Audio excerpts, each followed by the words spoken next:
നിത്യതയോളവും സത്യ കൂട്ടാളിയായി ക്രിസ്തനല്ലാതെയിൽ ആരുമേ ഭൂമിയിൽ മൃത്യുവിനാൽ മാറുമെത്ര മിത്രമായാലും മർത്യരല്ല.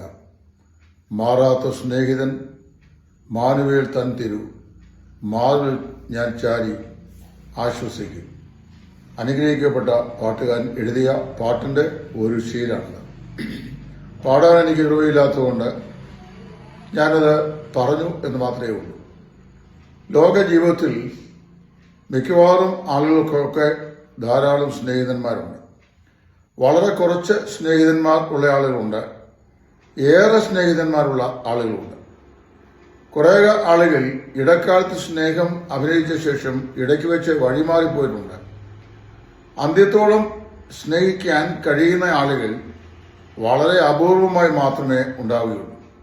വേദപുസ്തകത്തിൽ ഇപ്രകാരം പറയുന്നുണ്ട്: സ്നേഹിതൻ എല്ലാ കാലത്തും സ്നേഹിക്കുന്നു, അനർത്ഥകാലത്ത് അവൻ സഹോദരനായിരിക്കുന്നു.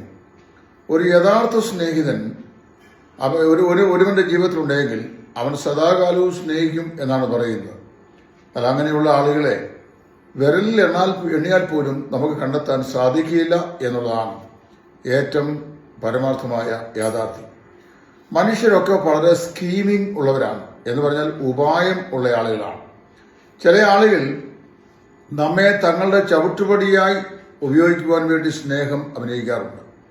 മറ്റു ആളുകൾ നമ്മളോട് വിദ്വേഷം വെച്ച് പുലർത്തുമ്പോൾ തന്നെ സ്നേഹം കാണിക്കുന്ന ആളുകളാണ്. ചുരുക്കം ചില ആളുകളെ എനിക്കറിയാം, ഹൃദയത്തിൽ നിന്ന് യാതൊരു സ്നേഹമില്ലെന്ന് മാത്രമല്ല, അവസരം കിട്ടുന്നിടത്തൊക്കെ പായിക്കുകയും ചെയ്യും. അപ്പോൾ തന്നെ ആവശ്യം വന്നാൽ ഒരു ഫെലോഷിപ്പ് കൊടുക്കുകയും ചെയ്യും. അങ്ങനെയൊക്കെയുള്ള വ്യത്യസ്ത ക്യാരക്ടറായിട്ടുള്ള ആളുകൾ ഭൂമിയിലുണ്ട്. വിശുദ്ധ വേദപുസ്തകം പഠിക്കുമ്പോൾ ഞാൻ അപ്പോസ്തലനായ പൗലോസിനെയും തൻ്റെ മിഷണറി വേലയെയും വളരെ യഥാർത്ഥമായ നിലയിൽ, വളരെ ആഴമായ നിലയിൽ സൂക്ഷ്മ പരിശോധന ചെയ്ത ഒരു ദൈവദാസനാണ്. പൗലോസിന്റെ ജീവിതത്തെ അധികരിച്ചുകൊണ്ട് തന്നെ നിരവധി പുസ്തകങ്ങൾ ഈ ക്രൈസ്തവ സാഹിത്യ മണ്ഡലത്തിൽ ഇറങ്ങിയിട്ടുണ്ട്. ലോകപ്രശസ്തനായിരുന്ന എഫബ്രൂസ് എഴുതിയിട്ടുള്ള Paul the apostle of free spirit എന്ന് പറയുന്ന മഹത്തായ ഒരു ഗ്രന്ഥമുണ്ട്. പൗലോസിന്റെ ജീവിതത്തെ അധികരിച്ചുകൊണ്ട് ആഴമേറിയ നിലയിൽ ഒരു പഠനം നടത്തിയിട്ടുള്ള വ്യക്തിയാണ് എഫബ്രൂസ്. വേറെ പല ആളുകളും പൗലോസിനെ കുറിച്ച് ചിന്തിക്കുകയും എഴുതുകയും ചെയ്തിട്ടുണ്ട്. ഈ പൗലോസ് തൻ്റെ ജീവിതത്തെക്കുറിച്ച് പറയുമ്പോൾ പൗലോസിന്റെ ജീവിതം സമാരംഭിക്കുന്നത് പ്രവൃത്തികളുടെ പുസ്തകം 9-ാം അധ്യായത്തിൽ നിന്നാണ്. ദമസ്കോസിന്റെ പടിവാതിൽക്കൽ മാറാത്ത സ്നേഹിതനായ യേശുക്രിസ്തുവുമായിട്ടുള്ള എൻകൗണ്ടർ, ആ എൻകൗണ്ടർ മുതൽ ഒരു 32 വർഷക്കാലം നീണ്ടു നിൽക്കുന്ന പരിമിതമായ ഒരു കാലഘട്ടമാണ് പൗലോസിന്റെ ജീവിതത്തിലുള്ളത്. ഈ കാലഘട്ടത്തിനകത്ത് പൗലോസ് കർത്താവിനെ നന്നായി അറിഞ്ഞു, മനസ്സിലാക്കി. അപ്പോസ്തല പ്രവൃത്തികളുടെ പുസ്തകത്തിലെ നൽകപ്പെട്ടിരിക്കുന്ന കണക്കുകളും പൗലോസ് എഴുതിയ 14 ലേഖനങ്ങളിൽ പരാമർശിക്കപ്പെടുന്ന ആളുകളുടെ പേരുകളും ഞാൻ കാൽക്കുലേറ്റ് ചെയ്ത് നോക്കിയപ്പോൾ ഏതാണ്ട് 32 വർഷക്കാലത്തെ തൻ്റെ പരസ്യ ശുശ്രൂഷ ക്രിസ്തീയ ജീവിതത്തിൽ 93ഓളം സ്നേഹിതന്മാർ തനിക്കുണ്ടായിരുന്നു. 93-ലധികം സ്നേഹിതന്മാർ. അതിലെ കൊലോസ്യലേഖനത്തിലേക്ക് വരുമ്പോൾ പൗലോസ് പറയുന്ന 3 കൂട്ടം ആളുകളെ കുറിച്ചോട് രേഖപ്പെടുത്തിയിട്ടുണ്ട്. ആ 3 കൂട്ടം ആളുകൾ എൻ്റെ ജീവിതത്തെ ഏറെ ചിന്തിച്ചിട്ടുള്ള ആളുകളാണ്. ഒന്ന്, ദ മെൻ ഹൂ സ്ട്രെയ്ഡ്, വിട്ടുപോയിട്ടുള്ള ആളുകൾ. 2, ദ മാൻ ഹൂ സ്റ്റേയ്ഡ്, കൂടെ നിന്ന ആളുകൾ. ദ മെൻ ഹൂ പ്രേയ്ഡ്, പ്രാർത്ഥിച്ച ആളുകൾ, പ്രാർത്ഥനയിൽ സഹകരികളായിരുന്ന ആളുകൾ. Men who സ്ട്രെയ്ഡ്, stayed and prayed, കൂടെ നിന്നവർ, വിട്ടുപോയവർ, പ്രാർത്ഥിച്ചവർ. ഇങ്ങനെ 3 കൂട്ടം ആളുകളെ കുറിച്ച് അദ്ദേഹം പറയും. ഈ 3 കൂട്ടം ആളുകളെ കുറിച്ചും അദ്ദേഹം പറയുമ്പോൾ വളരെ വേദനയോടുകൂടെ ചില ആളുകളെ കുറിച്ച് പറഞ്ഞിട്ടുണ്ട്. ദേവാസ് ഈ ലോകത്തെ സ്നേഹിച്ചിട്ട് എന്നെ വിട്ട് പോയി എന്ന് പറയും. മർക്കോസ് എനിക്ക് പ്രയോജനമുള്ളവനാണ് എന്ന് പറഞ്ഞു. മാത്രമല്ല, ചില ആളുകളെ കുറിച്ച് പറയുമ്പോൾ എന്റെ സഹപത്നായ അരിസ്തർഹൂസും ബർന്നബാസിന്റെ മച്ചനായ മർക്കൂസും, അവനെക്കുറിച്ച് നിങ്ങൾക്ക് കൽപ്പന കിട്ടുന്നുണ്ടല്ലോ, അവൻ നിങ്ങളുടെ ഇടയിൽ വന്നാൽ അവനെ കൈക്കൊള്ളുവിൻ. യുസ്തൂസ് എന്ന് പറയുന്ന യേശു നിങ്ങളെ വന്ദനം ചെയ്യുന്നു. പരിച്ഛേദനക്കാൽ ഇവർ മാത്രം ദൈവരാജ്യത്തിന് കൂട്ടുവേലക്കാരായിട്ട് എനിക്ക് ആശ്വാസമായി തീർന്നു. 93 സ്നേഹിതന്മാർ തനിക്കുണ്ടായിരുന്നവരിൽ പരിച്ഛേദനക്കാർ എന്ന് പറഞ്ഞാൽ യഹൂദന്മാരുടെ ഇടയിൽ നിന്ന് രക്ഷിക്കപ്പെട്ട് മുമ്പോട്ട് വന്ന ആളുകൾ ആരൊക്കെയുണ്ട്? അരിസ്തർഗോസ്, ബർന്നബാസിന്റെ മച്ചുനായ അല്ലെങ്കിൽ അനുദ്രവനായിരുന്ന മർക്കോസ്, പിന്നെ യുസ്തൂസ് എന്ന് പറയുന്ന യേശു. ഈ മൂന്ന് ആളുകളാണ് പൗലോസിന്റെ ജീവിതത്തിൽ ഒരാശ്വാസമായി തീർന്ന സ്നേഹിതന്മാർ. ദേമാസിനെ കുറിച്ച് പറയുമ്പോൾ അവനെ വിട്ടുപോയവനായിട്ടാണ് പറയുന്നത്. എന്നാൽ അവന് വേണ്ടി പ്രാർത്ഥിച്ച ചില ആളുകളുടെ പേരുകളും പറഞ്ഞിട്ടുണ്ട്. ഞാൻ പറഞ്ഞു വരുന്നതിന്റെ ചുരുക്കം ഇതാണ്. 93 സ്നേഹിതന്മാരുണ്ടായിരുന്ന പൗലോസിന്റെ ജീവിതത്തിൽ തനിക്ക് ആശ്വാസമായി തീർന്ന പരിച്ഛേദനക്കാരിൽ 3 ആളുകൾ. പിന്നെ തന്റെ ജീവിതത്തിന്റെ അന്ത്യം വരെ തന്നോടുകൂടെ ഓൾമോസ്റ്റ് പിന്തുടർന്ന വളരെ പരിമിതമായ ആളുകൾ. ലൂക്കോസാണല്ലോ പ്രവൃത്തിയുള്ള പുസ്തകം എഴുതുന്നത്. അദ്ദേഹം പോലും തന്റെ അന്ത്യ നിമിഷത്തിന് സാക്ഷി ആയിരുന്നില്ല എന്നാണ് അപ്പോസ്തല പ്രവൃത്തിയുള്ള പുസ്തകം അവസാനിപ്പിക്കാതെ എഴുതിയതുകൊണ്ട് മനസ്സിലാക്കാൻ സാധിക്കുന്നു. തിമോത്തിയോസിന്റെ 2ാമത്തെ ലേഖനം അതേ എഴുതി അധികം താമസിക്കാതെ അദ്ദേഹം നീറോ ചക്രവർത്തിയുടെ ഖഡ്ഗത്തിന്റെ കീഴിൽ കഴുത്ത് വെച്ചു കൊടുക്കേണ്ടായി വന്നു. അങ്ങനെ അദ്ദേഹം തിമോത്തിയോസിനോട് എഴുതുമ്പോൾ ഇപ്രകാരം പറയുകയാണ്: മർക്കോസ് എനിക്ക് പ്രയോജനമുള്ളവൻ, അവനെ വേഗത്തിൽ എൻ്റെ അടുക്കൽ വരുവാൻ ഉത്സാഹിപ്പിക്കുക. ദേമാസ് ലോകത്തെ സ്നേഹിച്ചിട്ട് എന്നെ വിട്ട് പോയി എന്ന് പറയുന്നു.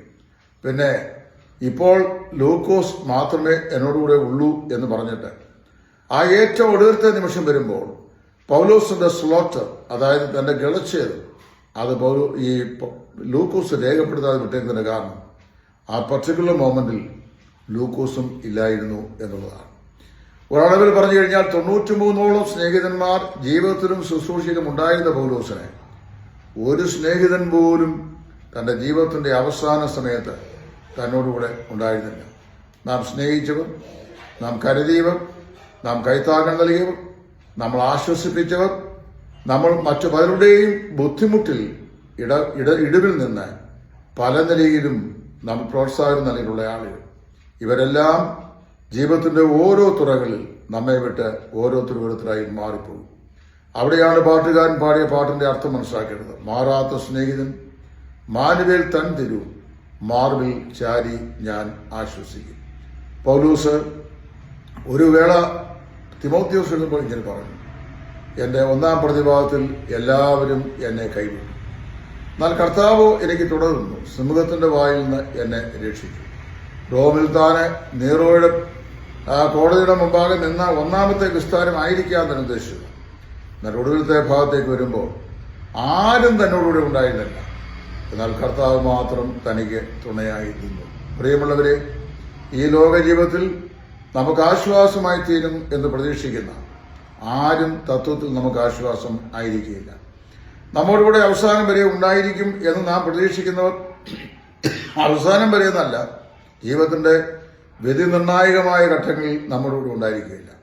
എന്നാൽ നമ്മോടുകൂടെ ഉണ്ടായിരിക്കാം എന്ന് പറഞ്ഞവൻ ഒരേ ഒരുവൻ മാത്രം, അവനാണ് കർത്താവായ യേശു ക്രിസ്തു. എബ്രായലേഖനം 13:8 പൗലോസ് ഇങ്ങനെ പറയുകയാണ്: Jesus Christ the same yesterday today and Forever. കർത്താവായ യേശു ക്രിസ്തു ഇന്നലെയും ഇന്നും എന്നേക്കും അനന്യൻ തന്നെ. 23-ാം സങ്കീർത്തനം 4-ാം വാക്യത്തിൽ ദാവീദ് രാജാവ് യഹോവയെക്കുറിച്ച് പറയുമ്പോൾ പറയുകയാണ്: കൂരിരുൾ താഴ്വിൽ കൂടി ഞാൻ നടന്നാലും ഞാൻ ഭയപ്പെടുകയില്ല, നീ എന്നോടുകൂടി ഇരിക്കുന്നുവല്ലോ, നിന്റെ വടിയും കോലും എന്നെ ആശ്വസിപ്പിക്കുന്നു. ദൈവത്തിന്റെ സ്തോത്രം. നമ്മുടെ ജീവിതത്തിന്റെ വഴിയാത്രയിൽ നാം കണ്ടുമുട്ടിയവരും നമ്മെ പരിചയപ്പെട്ടവരും നമ്മോടുകൂടെ നിൽക്കും എന്ന് നാം നിശ്ചയിച്ചവരും തീരുമാനിച്ചവരും വിശ്വസിച്ചവരും എല്ലാം കാലാകാലങ്ങളിൽ നമ്മെ കൈവിട്ടു എന്ന് വരാം. എന്നാൽ കൈവിടാത്ത ഒരു കർത്താവ് നമ്മളുകൂടെയുണ്ട്. അതുകൊണ്ടാണ് എബ്രായർ 13:4 പറഞ്ഞത്: ഞാൻ നിന്നെ ഒരു നാളും കൈവിടുകയില്ല, ഉപേക്ഷിക്കുകയില്ല. ആരെല്ലാം കൈവിട്ടാലും ഉപേക്ഷിക്കാത്ത ഒരു കർത്താവുണ്ട്. ഇന്ന് പല ദൈവദാസന്മാരും വിശ്വാസികളും പല നിലയിലുള്ള ഫ്രസ്ട്രേഷൻ ജീവിതത്തിൽ അനുഭവിക്കുന്നവരാണ്. കൂട്ടുകാരില്ലാത്ത, കൂടെ കൂടുവാൻ ആളുകളില്ലാത്ത, ഒരു നല്ല വാക്ക് നമ്മെക്കുറിച്ച് പറയാനില്ലാത്ത, ഒരു പ്രോത്സാഹനം നമുക്ക് ശുശ്രൂഷയിൽ നൽകാനില്ലാത്ത, പോട്ടിതൊന്നും തന്നില്ലെങ്കിലും മാനസിക പ്രയാസം ഉണ്ടാക്കാതെ നമുക്ക് ഒരു സമാധാനമായി ജീവിക്കാൻ അനുവദിക്കുക മാത്രം ചെയ്താൽ മതി എന്ന് ആഗ്രഹിച്ചു പോകത്തക്ക നിലയിൽ നമുക്ക് എതിരാളികൾ വർദ്ധിക്കുന്ന ഒരു കാലഘട്ടം. ഈ കാലഘട്ടങ്ങളിലും ദൈവത്തിന്റെ പരിശുദ്ധാത്മാവ് വിളിച്ചു പറയുന്നു, യേശു ക്രിസ്തു വാക്ക് മാറാത്തവൻ, യേശു ക്രിസ്തു കൈവിടാത്തവൻ, യേശു ക്രിസ്തു ഒരു നാളും ഉപേക്ഷിക്കാത്തവൻ. ഹോശേയ പ്രവാചകന്റെ പുസ്തകത്തിൽ പ്രവാചകൻ പറയുന്ന വാക്കുകൾ എനിക്കേറെ ആശ്വാസമായി തോന്നുന്നുണ്ട്.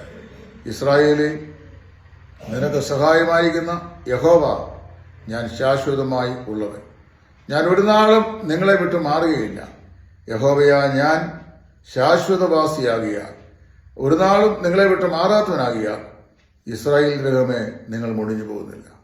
നമുക്ക് പിന്തിരിഞ്ഞു നോക്കിയാൽ നമ്മൾ നടന്ന അടുത്ത ദൂരവും നമ്മുടെ മുമ്പോട്ടുള്ള പ്രയാണവും നമുക്ക് സൂക്ഷ്മമായി പുറകോട്ടും മുമ്പോട്ടും നോക്കിയാൽ ഇതുവരെയും നമ്മെ എത്തിച്ചവൻ നമ്മുടെ കർത്താവ് മാത്രം. മുമ്പോട്ടുള്ള യാത്രയിലും കൈവിടാതെ കൂടെ നിൽക്കുന്നവൻ കർത്താവായ യേശു ക്രിസ്തു മാത്രം. അനന്യനും ശാശ്വതവാസിയും ജീവിതത്തിന്റെ മരണനിഴൽ താഴ്വരയിലും കൈവിടാതെ കൂടെ നിൽക്കുവാൻ കഴിയുന്നവനും ഒരു നാൾ ഉപേക്ഷിച്ച് കളയാത്തവനും ഇമ്മാനുവേൽ എന്നർത്ഥത്തിൽ എന്നും നമ്മോടുകൂടെ ഉള്ളവനുമായി നമ്മളോട് വസിക്കുന്നവൻ കർത്താവായ യേശു, ഈ യേശു ക്രിസ്തു മാത്രമാണ് നമ്മുടെ ജീവിതത്തിലെ മാറാത്ത സ്നേഹിതൻ. ബാക്കി എല്ലാവരും നമ്മളെ ഉപയോഗിക്കുന്നവരാണ്, ഏതെങ്കിലും നിലയിൽ നമ്മളെ ഉപയോഗിക്കുന്ന ആളുകളാണ്. അവരുടെ നന്മകൾക്ക് വേണ്ടി, നേട്ടത്തിന് വേണ്ടി, നിലനിൽപ്പിന് വേണ്ടി ഒക്കെ നമ്മെ ഉപയോഗിക്കുന്നവർ, ആവശ്യം വന്നാൽ തള്ളിപ്പറയുന്നവർ, വഴിയിൽ വെച്ച് ഉപേക്ഷിച്ച് കളയുന്നവർ, കൈകൾ വലിച്ചു കളയുന്നവർ, കൂട്ടായ്മയുടെ വലങ്കരം നൽകാത്തവർ, ആശ്വസിപ്പിക്കാത്ത, കഷ്ടതയോട് നഞ്ചുവെള്ളം കുടിപ്പിക്കുന്ന ആളുകൾ. എന്നാൽ നമ്മുടെ കർത്താവ് പറയുന്നു, ഒരമ്മ തന്റെ കുഞ്ഞിനെ ആശ്വസിപ്പിക്കുന്ന പോലെ ഞാൻ നിന്നെ ആശ്വസിപ്പിക്കും. ഇസ്രായേലിന്റെ ജീവിതത്തിന്റെ അതിക്രമ നിമിത്തം ദൈവം അല്പകാലത്തേക്ക് അവരെ ഉപേക്ഷിച്ച പോലെ അവർക്ക് തോന്നി. യെശയ്യാ പ്രവാചകന്റെ പുസ്തകം 54 പ്രവാചകൻ ഇങ്ങനെ വിളിച്ചു പറയുകയാണ്, ഇസ്രായേലേ, ഞാൻ അല്പ ക്ഷണനേരത്തേക്ക് നിന്നിൽ നിന്ന് അകന്നു നിന്നുവെങ്കിലും സദാകാലത്തേക്കും ഞാൻ നിന്നെ ഉപേക്ഷിക്കുകയില്ല. പർവ്വതങ്ങൾ മാറിപ്പോകും, കുന്നുകൾ നീങ്ങിപ്പോകും, എന്നാൽ നിന്നോടുള്ള എന്റെ ശാശ്വത സമാധാന നിയമം ഒരു നാളും നിന്നെ വിട്ടു മാറുകയില്ല എന്ന് നിന്നോട് മനസ്സറിവുള്ള കർത്താവ് അരുളിച്ചെയ്യുന്നു. പ്രിയമുള്ളവരെ, ഇങ്ങനെയൊരു ദൈവത്തെ നമ്മുടെ സ്നേഹിതനായി നമുക്ക് ലഭിച്ചതിൽ നമുക്ക് ദൈവത്തിന് സ്തോത്രം ചെയ്യാം. ഇപ്പോഴാണ് അബ്രഹാമിനെ ദൈവത്തിന്റെ സ്നേഹിതൻ എന്ന് ദൈവം പറഞ്ഞതും ദൈവത്തെ അബ്രഹാമിന്റെ സ്നേഹിതനായി അബ്രഹാം സ്വീകരിച്ചതിന്റെയും രഹസ്യം നമുക്ക് മനസ്സിലാക്കുവാൻ സാധിക്കുന്നത്.